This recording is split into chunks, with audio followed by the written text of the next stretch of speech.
Hey guys, Dazzler Magic here, and either Wizards themselves or one of those typical ass-kissing liberal trash rag websites that pretends to serve up news announced the Mythic Edition again. Yay. In case you don't remember, this is the product where they sell you 24 standard boosters from War of the Spark to make it look like a product that has variants for legal reasons, and so that they can claim it's an 8-person draft product. And it's just a thinly veiled excuse to sell you singles for $250. Oh, pardon me, they got rid of MSRPs, so they could sell it to you for, who knows, probably $250. So this one, oh, get this gimmick. This one's going to take you by surprise. All 8 of the borderless promo cards are all Planeswalkers. Oh, didn't see that one coming, did ya? So let's reveal the only thing anybody cares about, the singles that they're selling you for way too much money. So first, we've got Garruk Apex Predator. I haven't seen him since M15, which, if I recall, was the only time he was ever printed. Now, I didn't give a crap about the last time they did this stupid product, but as far as I remember, they're all foil. So the foil price probably would be a little bit more accurate to you. So 18 is the regular price, 30 is the foil. And that's obviously not what the price is going to be when they print 12,000 more, which, by the way, they're printing exactly 12,000 more. I know that because they printed this wonderful lie at the end of the article that says, similar to Ravnica Mythic Edition, War of the Spark Mythic Edition will be limited to only 12,000 units. Well, you made 20,000 the first time, so it's not that similar to Ravnica Allegiance Mythic Edition. It would appear that later you edited the auction to pretend to get rid of 8,000 of them. In fact, I heard you edited it multiple times and lowered the number every time. So I don't know where the other 8,000 went. And in fact, I think you sold more than 12,000. Hell, I think I have a link. I think I kept a link. Let me check. Oh, they deleted the auction and relisted it, so it only says 2,015 sold. Well, anyway, there's 2 more highly suspicious things going on with this product, but I might as well name all the cards first. Well, right after I read the rest of this crap. So it will be for sale on Hasbro's eBay store, which a lot of people didn't think they would do, me included, but okay. So they're sticking with that, and they're just telling people we are running off 12,000, the end. So that's a much lower print volume this time, it would appear, if you believe eBay over Wizards. So limit 2 per person. It's going to go live Wednesday, May 1st at 3 p.m. Eastern time. And it's probably going to take more than a day to sell out, so who cares? They also said there will be no reprints of this product. Once it's gone, it's gone. Yeah, I assumed that when you had trouble selling 12,000 the first time that you wouldn't add reprints on top of this. So anyway, next we got Gideon Blackblade, which is a card from War of the Spark. So it's pre-ordering at 18. I guess that would put the foil somewhere around 25. Nobody really knows. I mean, a lot of these Mythic Planeswalkers are jacked way up regardless of their playability, just in case. And then if they're not popular, they drop them. So this could be a $5 card for, all anybody knows. It looks good to me, but hard to say. Next, we've got the most insane inclusion here, but of course they were going to put this in. Jace the Mind Sculptor with some totally baller artwork.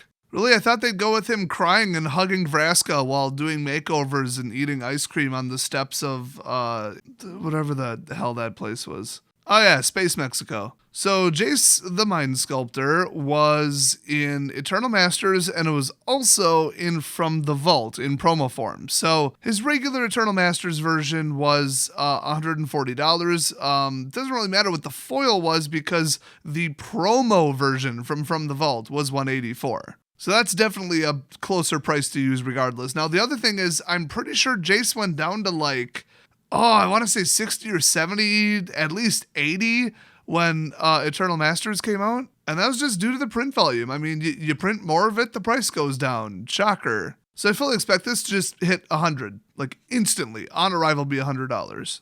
Will it go back up from there? Probably. It's Jace the Mind Sculptor. I mean, and people know there's only 12,000. I believe a standard Mythic in a Modern Masters 3 type of set would be much higher than 12,000. But then again, the last Mythic edition did not sell very well. So what will that do to investor confidence? I don't know and I don't care. I'm not buying this stupid product. So next we got Nahiri, the definitely not from Farscape Harbinger. And she's a questionable include. She was from Shadows over Innistrad. And she's currently $10 for non-foil, $28 for foil. I assume this will probably, by the time it's released, hit 13. So next up, Nicol Bolas Dragon God. I think with that cost, he's not so friendly to casting or really being in anything. His regular's pre-ordering at 35 foil. We don't have a pre-order price yet, but I would expect probably about 50. And I also expect that to drastically drop. There's no way that mana cost and 4 loyalty is worth that much money. I'm not saying it's unplayable. I'm not saying nobody will run him in Commander, but oh boy, that's bad. Next up, the Dragons of Tarkir version of Sarkhan Unbroken. Really cool artwork there, by the way. But he kind of just looks like Wang from the so-named YouTube channel. And you know, with that mustache, they might want to run a background check on him before printing him. So he's a whopping $10 and $18 for foil, printed once and recently, which means as soon as this is printed, he'll be, what, $3? I mean, he's a triple cost Planeswalker. DTK was such a bad set. Next up, Tezzeret the Seeker, doing some really femmy-looking jazz hands. Oh, pardon me, hand. That was ableist of me. Oh, wait, didn't he cut his own hand off on purpose and replace it with an enhancement? You know what? Screw you. So, this is the Modern Masters 2 AK 2015 version, or from Shards of Alara. $15 currently. With that kind of print volume, you gotta wonder, and I believe the foil is 20, so that's probably going to crash when we get 12,000 more pretty good. Not that many people play this version, especially being 4 for 5. I mean, he's good, but hopefully that version of Peter Pan that he appears to be acting in works out for him, though. Good for him getting into the theater drama scene. And finally, we get the #1 most broken card from Fate Reforged, one of my most hated cards of all time, Ugin the Spirit Dragon. Yes, it's pronounced Dragin. Get over it. Well, this is an insane $80 freaking Planeswalker, non-foil. The foil is sitting at 170. This guy is literally the only reason to open a Fate Reforged box, and even then, if you do the math, not a very good reason. Even stuff like, what was it, like Soulfire or whatever, that tanked. Oh boy. So yeah, this was a fairly recent standard product, so it sold okay and had an okay print volume, but honestly, it didn't really sell that well. Even right now, there is just nothing in it. I mean, Monastery Mentor is almost $20. Whoop-de-doo. So technically, if you add it up, it looks like a good idea. It's not. Don't buy it. So the foils right now, Card Kingdom full-blown retail price $525 for my best guess at the foils that we don't have priced yet, and then the existing foils at their current price. Non-foil adds up to $326, but once again, that includes pre-order prices, so So 12,000 copies of a product that they could barely get 12,000 copies out the door of. What'll that do to $525? Boy, I'm going to say in half on a good day. Oh, wait, we're down to what you paid for it. So optimistically, you'll get your money out of it. And then there's only downside possibilities from there. So I'm not saying if you sit on it for 5 years, you won't make money, but you know, good luck clearing something like that. And you can't dump 10K into it. So it's like, is it really a good Magic investment? Even if you buy it and try to flip it to some idiot investor after it sells out within a week, the 11% combined eBay and PayPal fees, if you already have an established store on eBay, are going to kill you. Plus shipping. I mean, it's almost impossible to make money on this product. It's big, it's heavy.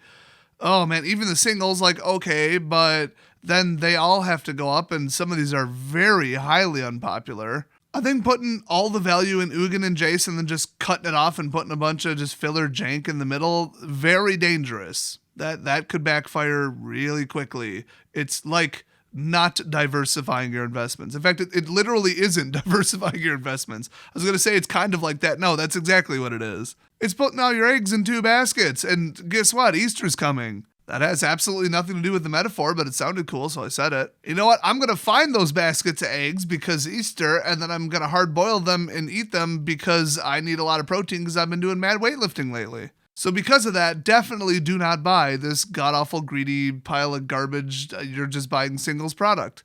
Unless you're a collector, you have a buttload of money, you love Magic, you love these characters, and you just want to put them on your shelf and admire them because they look pretty, because art and, you know, whatever. Like that I get, but I think the majority of people just buy it because, oh, future value, I'm going to make money. Like I get to hold this cool thing in the meantime, and then in a short period of time, I'll make a profit off it. Not necessarily. Especially with it being so unbalanced towards just 2 planeswalkers, that is really rough.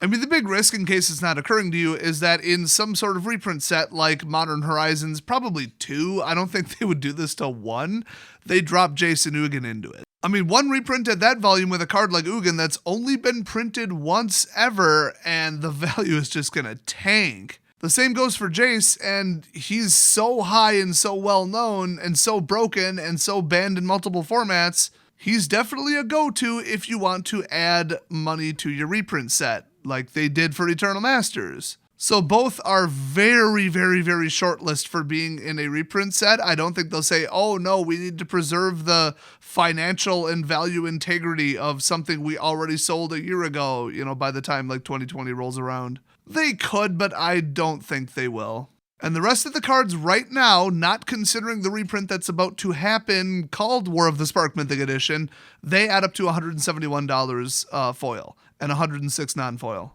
Ouch. So to say it all hangs on Jason Ugin, yeah, that's accurate. So I'm giving this investment an F grade. Do not even touch it. It's overpriced, it's greedy, it's stupid, it's a bad product, and it's going to curl, and it's going to be on garbage paper. It's probably going to be misprinted. Just don't support Wizards. Don't support their recent decisions, their card quality, the fact that they're doing this, the fact that they're selling it direct to customers and not sending this to your local store. Just everything about this I hate. It's just absolutely terrible, and the vast majority of the community is on my side on this one. So thanks for watching, and I'll see you guys next time Wizards does something stupid.